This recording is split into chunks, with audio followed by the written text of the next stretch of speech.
بسم اللہ الرحمن الرحیم نحمده ونصلي ونسلم على رسوله الكريم اما بعد. معزز طلبہ، سبق نمبر 5 ہے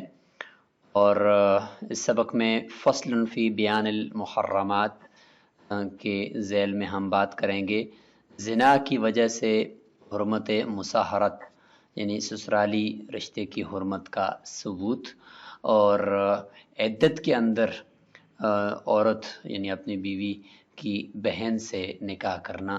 جائز ہے یا نہیں. تو محرمات کا ذکر ہے، ان میں ان دو محرمات کا ذکر انشاءاللہ اس سبق کے اندر بھی آئے گا اور اس کے ساتھ مزید بھی انشاءاللہ آگے ہم چلیں گے. من زنا بامرأۃ، اگر کسی نے ایک عورت کے ساتھ ہم بستری کی اور زنا کر دیا، حرمت علیہ امہا و بنتہا، اس اجنبیہ عورت کی ماں شخص کے اوپر حرام ہو جائے گی. اس کو کہتے ہیں حرمت مصاہرت، زنا کی وجہ سے بھی ثابت ہو جائے گی. اور بیٹی بھی اس عورت کی یعنی مزنیہ عورت کی بیٹی بھی اس زانی کے اوپر حرام ہو جائے گی. یعنی خلاصہ یہ کہ جس عورت کے ساتھ زنا کیا ہے اس عورت کے اصول اور فروع دونوں اس شخص کے اوپر حرام ہو جائیں گے. امام شافعی رحمہ اللہ فرماتے ہیں الزنا لا يجب حرمت المصاہرۃ لانها نعمت فلا تنال بالمحظور. زنا جو ہے وہ حرمت مصاہرت یعنی سسرالی رشتے کی حرمت کو ثابت نہیں کرتا، اس کی وجہ سے اس مزنیہ عورت کی ماں اور بیٹی اس شخص کے اوپر یعنی زانے کے اوپر حرام نہیں ہوں گی. لانها نعمت، کیونکہ یہ جو سسرالی رشتہ ہے مصاہرت کا یہ ایک نعمت ہے، تو یہ نعمت فلا تنال بالمحظور، یہ ایک ممنوع کام کی وجہ سے حاصل نہیں ہوگی، اور زنا ایک ممنوع فعل ہے، اس کی وجہ سے یہ سسرالی رشتے کی حرمت ثابت نہیں ہوگی. مولانا حناف فرماتے ہیں ان الوطء سبب الجزئیت، حناف اس کو ایک اور اینگل سے دیکھتے ہیں. وہ فرماتے ہیں کہ مطلقاً جو ہم بستری ہے چاہے وہ اپنی بیوی کے ساتھ ہو یا کسی اجنبی عورت کے ساتھ، وہ جزئیت کا سبب ہے. جزئیت کا سبب مطلب کہ جو انسان کسی عورت کے ساتھ وطی یا ہم بستری کرتا ہے تو وہ عورت اس انسان کے جسم کا جز بن جاتی ہے. کس واسطے سے؟ بواسطۃ الولد، بچے کے واسطے سے، کیونکہ بچہ اس نطفے سے بنے گا یعنی جو لڑکے اور لڑکی دونوں کا ہوگا، اور اس سے بچہ جو بنے گا تو وہ بچہ کے اندر گویا کہ وہ ماں کا حصہ بھی جز بھی آ گیا، اور ادھر سے اگر وہ دونوں کا آپس میں نکاح ہے تو باپ کا بھی آ گیا، اور اگر دونوں آپس میں اجنبی تھے زنا کیا تھا تو اس مرد اور عورت دونوں کا جز اس بچے کے اندر آ گیا. جب وہ زنا سے وہ بچہ پیدا ہوا مثلا تو اس بچے کے اندر عورت اور مرد دونوں کا جز آ گیا، تو وہ بچہ جز بن گیا ادھر سے اپنی اس ماں کا جس سے وہ پیدا ہوا، اور ادھر سے اس مرد کا جس کا وہ نطفہ تھا. اس جزئیت سے اسی واسطے سے وہ مرد اور عورت بھی آپس میں جز بن گئے، کیونکہ ان کا جز مشترک ہو گیا بیٹے کے واسطے سے. تو یہ جزئیت ثابت ہوئی ہم بستری کرنے سے، وطی کرنے سے. حتی یضاف الی کل واحد منہما کملا، اسی وجہ سے وہ جو بچہ ہے نا وہ مرد اور عورت جن کے نطفے سے بنا ہے ان دونوں کی طرف مکمل طور پر منسوب کیا جاتا ہے. اسی طرح کہا جاتا ہے کہ یہ اس کا بیٹا ہے، یعنی اس عورت کا بیٹا ہے، یہ اس مرد کا بیٹا ہے، اسی طریقے سے کہا جاتا ہے، بلکہ کامل طور پر اس کو ایک دونوں کی طرف منسوب کیا جاتا ہے. تو فیصیر اصولها وفروعها كاصوله وفروعه، بس جس عورت کے ساتھ ہم بستری کی ہے چاہے وہ اجنبی ہے یا اپنی منکوح ہے تو اس عورت کے اصول اور فروع یعنی اس کے آباء و اجداد یعنی اس کی جو ماں ہے، اس کی دادی ہے، اس طریقے سے اس کی بیٹیاں جو پہلی شادی سے ہوں وہ ساری کی ساری اس مرد کے اصول اور فروع بن جائیں گی، یعنی بعین ہی اسی کی گویا کہ ماں اور بیٹیاں بن جائیں گی. اور کذالک علی العکس، اور اس طریقے سے اس کے برعکس بھی ہے کہ اس مرد کے جتنے بھی اصول و فروع ہیں اس عورت کے اصول و فروع بن جائیں گے. تو گویا کہ جزئیت ثابت ہوگی نا، اسی طریقے سے وہ جزئیت پھر پھیل گئی ہے تمام رابطوں کی طرف. والاستمتاع بالجزء حرام، اور پھر فقہی قاعدہ ہے جز سے فائدہ حاصل کرنا یہ حرام ہوتا ہے. تو لہٰذا ہونا تو یہ چاہیے کہ مرد جب ایک دفعہ اپنی بیوی سے اگر ہم بستری کرتے ہیں تو اس سے جب بچہ پیدا ہو جائے تو اس کے بعد اس بیوی سے بھی ہم بستری ناجائز ہو، حرام ہو، کیونکہ وہ عورت بھی اس کا جز بن جاتی ہے، تو ادھر بھی حرام ہو. لیکن فرماتے ہیں کہ الا فی موضع ضرورہ، ہاں ضرورت کی جو جگہ ہے وہاں پر اجازت دی کی، جیسے کہ میاں بیوی سے متعلق ہے، یا جس طریقے سے آدم علیہ السلام کی بیٹیاں تو اس کے اوپر حرام تھی، لیکن جو ام حوا تھی جو ان کی پسلی سے پیدا کی گئی تھی تو وہ ان کے لیے مستثنا تھی، اس کے ساتھ وہ ہم بستری کر سکتے ہیں. تو اس طریقے سے جہاں پہ ضرورت ہے میاں بیوی کے بیچ میں، تو وہاں پہ جزئیت کے باوجود اس جز سے نفع حاصل کرنا اور اس سے اپنی شہوت پوری کرنا جائز تو ہے، لیکن اس کے علاوہ جز سے فائدہ حاصل کرنا حرام ہے. تو لہٰذا یہاں پر جو زنا کی وجہ سے حرمت مصاہرت ثابت ہوئی ہے یا نکاح کی وجہ سے بھی ہو، لیکن میاں بیوی سے تو جزئیت کی وجہ سے وہ تو استثناء ہو گیا کہ فائدہ حاصل کر سکتے ہیں، لیکن اس بیوی یا اس مزنیہ یعنی جس عورت کے ساتھ نکاح کی ہے اس کے اصول یعنی اس کی ماں اور اس کے فروع یعنی اس کی بیٹی، اس کے ساتھ البتہ جزئیت کی وجہ سے فائدہ حاصل کرنا یا نکاح کرنا حرام ہو جائے گا. یہ ہے احناف کی دلیل. فرماتے ہیں ضرورت کہاں پہ ہے؟ وہی الموتوع، وہ اپنی موتوع عورت یا دوسری جو مزنیہ ہے اس کے ساتھ نکاح، تو وہ ضرورت کی جگہ کی وجہ سے جائز ہے. والوطء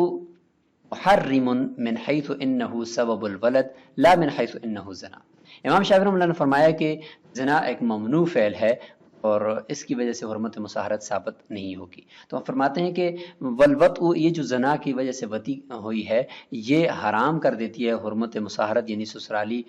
رشتے کو حرام کرتی ہے، یعنی اس کے ساتھ نکاح کرنا مزنی عورت کی والدہ کے ساتھ یا اس کی بیٹی کے ساتھ، اس کو اس ہم بستری نے حرام کیا ہے زنا والی نے، من حیث انہ سبب الولد، اس حیثیت سے کہ یہ بچے کا سبب بنی ہے. یہ ہم بستری کرنا یا یہ زنا یہ بچے کا سبب ہے اور وہ بچہ پھر جز بن گیا اور اس جزئیت کی وجہ سے حرمت مصاہرت ثابت ہوئی ہے. اس سبب سے ہم اس پتی کو دیکھتے ہیں، لا من حیث انہ زنا، زنا ہونے کی حیثیت سے نہیں دیکھتے. زنا ہونے کی حیثیت سے تو ایک بہت بڑا گناہ ہے، اس حیثیت سے تو ہم اس کو نہیں دیکھتے کہ اس نے حرمت مصاہرت ثابت کی، بلکہ ہم اس حیثیت سے دیکھتے ہیں کہ یہ بچے کا سبب بنی، یہ ہم بستری بچے کا سبب بنی، اس حیثیت سے ہم اس کو دیکھتے ہیں. ومن مسته امرأۃ بشہوۃ، اسی طریقے سے اگر کسی نے ہم بستری تو نہیں کی لیکن عورت نے مرد کو چھو لیا شہوت کے ساتھ، کسی اجنبی مرد کو، تو اس شہوت کے ساتھ چھوتے ہی حرمت علیہ، اس مرد کے اوپر حرام ہو جائے گی امہا و بنتہا، اس عورت کی ماں اور اس عورت کی بیٹی، یعنی اس طرح چھونے سے ہی پھر بھی حرمت مصاہرت ثابت ہو جائے گی اس مرد کے لیے. وقال شافعی رحمہ اللہ، امام شافعی فرماتے ہیں لا تحرم، اس طریقے سے حرام نہیں ہوگی، نہیں اس طریقے سے وہ جس عورت نے مرد کو چھوا ہے تو اس مرد کے اوپر اس عورت کی ماں یا بیٹی حرام نہیں ہوگی. وعلی ھذا الخلاف، اسی اختلاف پر مبنی ہے مسہ امرأۃ بشہوۃ، مرد کا کسی عورت اجنبی عورت کو چھو لینا شہوت کے ساتھ، ونظرہ الی فرجہا، اور اس کی فرج کی طرف یعنی شرمگاہ کی طرف دیکھ لینا عورت کی، ونظرہ الی ذکرہ عن شہوۃ، یا عورت کا کسی مرد کی شرمگاہ کی طرف شہوت کے ساتھ دیکھ لینا. اس کے اندر بھی یہی اختلاف ہے. امام شافعی رحمۃ اللہ کے نزدیک اس سے حرمت مصاہرت یعنی سسرالی رشتہ حرام مرد پر نہیں ہوتا، اس عورت کی ماں یا بیٹی حرام نہیں ہوتی، جبکہ احناف کے نزدیک ہو جاتی ہے. لہو، امام شافعی رحمۃ اللہ کی دلیل ان المسء والنظر لیس فی معنی الدخول، یہ چھونا مرد کا عورت کو یا عورت کا اجنبی مرد کو یا ایک کا دوسرے کی شرمگاہ کی طرف دیکھنا، یہ کوئی ہم بستری کے معنی میں دخول کے معنی میں تو نہیں ہے. اسی وجہ سے لا يتعلق بهما فساد الصوم والاحرام ووجوب الاغتسال، اسی وجہ سے تو صرف عورت کا مرد کو چھونا یا مرد کا عورت کو چھونا یا ایک دوسرے کی شرمگاہ کی طرف دیکھنا، اس سے روزے کا فساد متعلق نہیں ہے، یا اسی کے ساتھ احرام کا فاسد ہونا متعلق نہیں ہے. احرام کی حالت میں اگر چھو لیا یا نظر ہو لیا تو احرام فاسد نہیں ہوتا، غسل واجب نہیں ہوتا، یہ چیزیں ان کے ساتھ متعلق نہیں ہے. جب یہ متعلق نہیں ہے تو یہ دخول اور ہم بستری کے معنی میں نہ ہوا، جب نہ ہوا تو فلا یلحقان به، لہذا چھونا اور دیکھنا یہ دخول کے ساتھ ملحق بھی نہیں ہوگا، کہ دخول کی وجہ سے حرمت مصاہرت تو ثابت ہو سکتی ہے لیکن یہاں پر چھونے کی وجہ سے نہیں ہو سکتی. اگرچہ امام شافعی رحمۃ اللہ کے نزدیک کو بستری اگر کر دی جائے زنا یعنی ناجائز ہم بستری، تو اس کی وجہ سے بھی نہیں ہوتا، تو چاہیے جائے کہ چھونے یا دیکھنے کی وجہ سے ہو. حنا فرماتے ہیں کہ ان المس والنظر سبب داع الی الوطء، کہ عورت کا مرد کو یا مرد کا اجنبی عورت کو شہوت کے ساتھ چھونا یا دونوں میں سے ہر ایک کا دوسری کی شرمگاہ کی طرف دیکھنا، یہ ایسا سبب ہے جو ہم بستری کی طرف داعی ہے اور اس کی طرف لے جانے والا ہے. تو یہ سبب ہے، لہذا سبب کو ہم گویا کہ اصل کے قائم مقام کر کے اس کے اوپر بھی حرمت مساہرت کو ثابت کر دیں گے.